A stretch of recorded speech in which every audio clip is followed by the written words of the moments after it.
Whoa, $20? What do we have to do?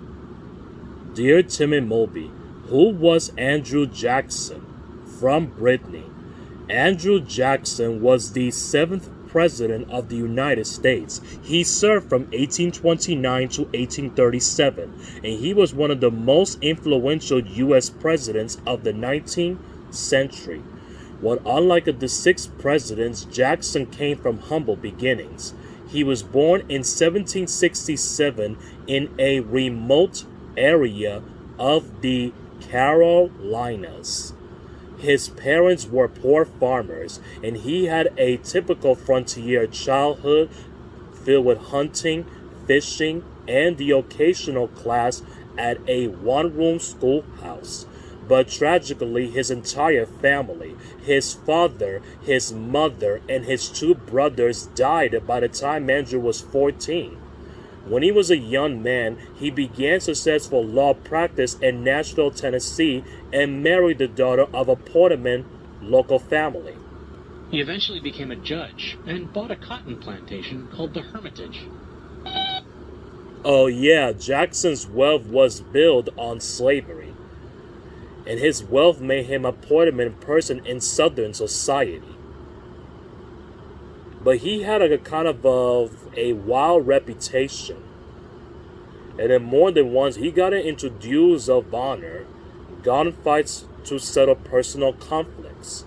We probably wouldn't be learning anything about Andrew Jackson and if it weren't for what happened next. And the War of 1812 broke out with England. And Jackson was commissioned as a major general in the U.S. Army. In the Battle of New Orleans, he outnumbered American forces to a surprise victory over the British. For his own toughness, Jackson earned the nickname called Old Hickory.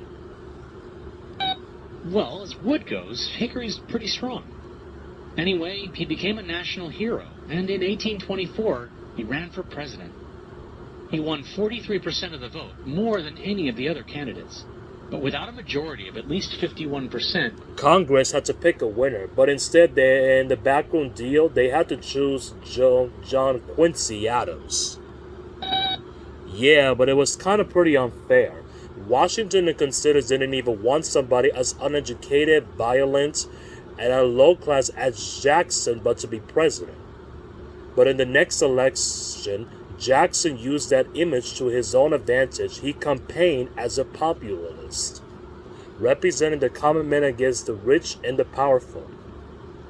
With joining a number of political rivals, he formed the modern Democratic Party.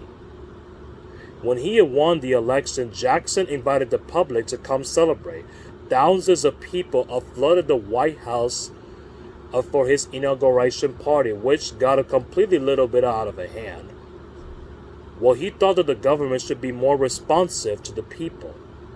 Before his administration, many federal jobs were held for life by the well-connected, and Jackson replaced as many people as he could with any new blood.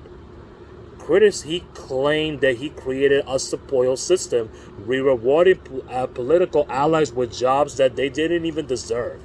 But Jackson continued his populist reforms, focusing on the next second bank of the United States of America. Created in 1816, and it was a federal government's official bank. He spoke out for its disruption, arguing that it became corrupt and far too powerful. Americans approved of these policies and re-elected Jackson in 1832. In his second term, Jackson destroyed the second bank by withdrawing all government money from that. Well, yeah, Jackson's grab for power made him a lot of enemies. And he was well known as King Andrew among his critics, and his actions during the Unification Crisis straightened this view. And in 1832, the state of South Carolina refused to collect a federal tariff or tax on good imported goods from Europe. In Jackson's view, states couldn't even pick and choose which federal laws that they wanted but to enforce. After he threatened them and set in the army, South Carolina compromised by agreeing to a lower tariff. Most people would today agree with Andrew Jackson, but back then many people thought he was overstepping his power.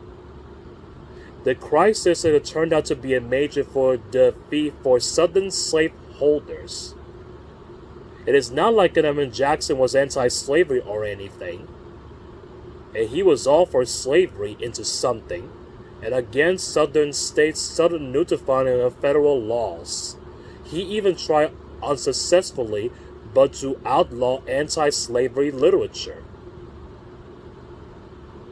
He also signed the Indian Removal Act, authorizing the president to negotiate and end treaties with Native American tribes. And in the practice, negotiation didn't even have nothing to do with it, and tribal leaders were pretty much forced into signing something over their land. When people resisted leaving, they were forced to be walking over 1,000 miles at a gunpoint. And many passed away of an exposure, starvation, and disease called Trail of Tears, and in what became known. Over the rest of the century, more than 30 tribes were forcibly removed to know what is now Oklahoma. You're right, Andrew Jackson was complicated. He even tried to increase in the power of the presidency in the end, and while making at the same time responsive, making it more to the public. And the second thing, he also enslaved people and was responsible for the forced removal and the suffering of many Native Americans. And as his second term ended in 1837, Jackson retired to the Hermitage. He remained enslaved popular, is serving as a former advisor to future presidents until his death in 1845. Now, can I have my $20? Moby?